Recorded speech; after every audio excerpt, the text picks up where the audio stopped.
Hey there, folks, this is Rocky Red Panda, and it is Tuesday. It's time for another read. And this week we're reading from New England's Pocket Anthology of Robert Frost poems. I'm a huge Robert Frost fan, and if you've seen my last video about the books I found. So this week we're going to be reading from one of his poems, from The Hired Man and Other People. It is entitled Birches.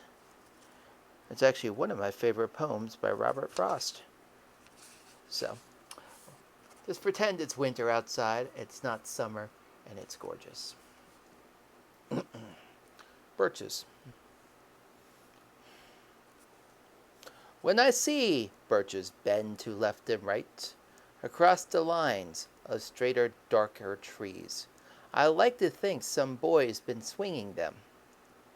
But swinging doesn't bend them down to stay. Ice storms do that. Often you must have seen them loaded with ice a sunny winter morning after a rain. They click upon themselves as the breeze rises, and turn many-colored as the air stir cracks and crazes their enamel. Soon the sun's warmth makes them shed crystal shells, shattering and avalanching on the snow crust. Such heaps of broken glass to sweep away, you'd think the inner dome of heaven had fallen. They are dragged to the withered bracken by the load, and they seem not to break, though once they are bowed so low for long they never right themselves.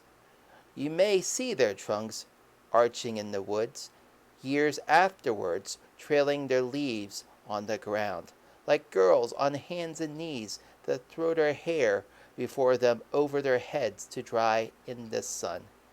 But I was going to say, when Truth broke in, with all her matter of fact about the ice storm, I should prefer to have some boy Bendum as he went out in to fetch the cows. Some boy too far from town to learn baseball, whose only play was he found himself, summer or winter, and could play alone. One by one he subdued his father's trees by riding them down over and over again until he took the stiffness out of them, and not one but hung limp, not one was left for him to conquer. He learned all there was to learn about not launching out too soon, and so not carrying the tree away, clear to the ground. He always kept his poise to the top branches, climbing carefully with the same pains he'd used to fill a cup, up to the brim, and even above the brim, when he flung outward, feet first, with a swish, kicking his way down through the air to the ground. So was I once myself a swinger of branches, and so I dream of going back to be. It's when I'm weary of considerations, and life is too much like a pathless wood, where you'd face burns and tickles with the cobwebs broken across it, and one eye is weeping, from a twig's having lashed across it open. I like to get away from earth for a while, and then come back to it and begin over. May not fate wishfully misunderstand me, and half grant what I wish, and snatch me away not to return. Earth's the right place for love. I don't know where it's likely to go better. I'd like to go by climbing a birch tree, and climb black branches up a snow-white trunk toward heaven, till the tree could bear no more, but dipped its top and set me down again. That would be good, both going and coming back. One would do worse than be a swinger of birches.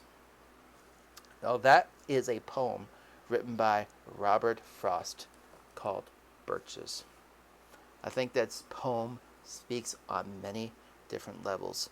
Now, as the author of this book mentions, he mentions mowing is a sonnet that reads like a lyric.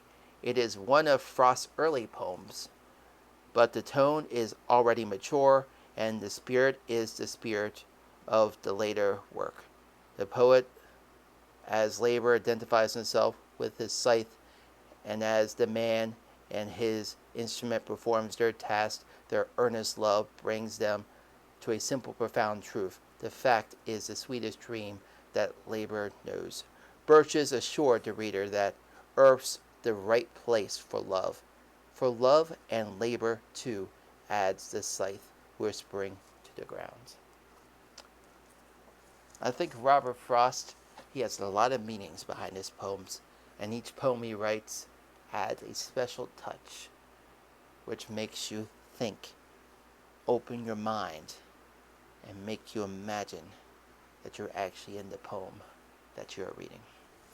I enjoy reading, and every Tuesday there'll be a new read.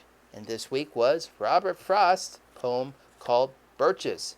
You can buy Robert Frost poems, anthologies like this one, from bookstores. You can get them at your local library by renting them out. Of course, Amazon, Barnes & Nobles, and yard sales. So definitely check them out. But this one, New England's Pocket Anthology of Robert Frost Poems, was printed, and it's falling apart. The National Council of Teachers of English, printed by Washington Square Press Incorporated, New York. And this was printed in 1962, and they originally cost 60 cents. How about that? Well, until next week, guys, I will catch you on the flip side. Keep reading. Peace out. If you enjoy reading and other books and other videos from P&D Studios, make sure you like and subscribe. That's right, like and subscribe for more awesome videos.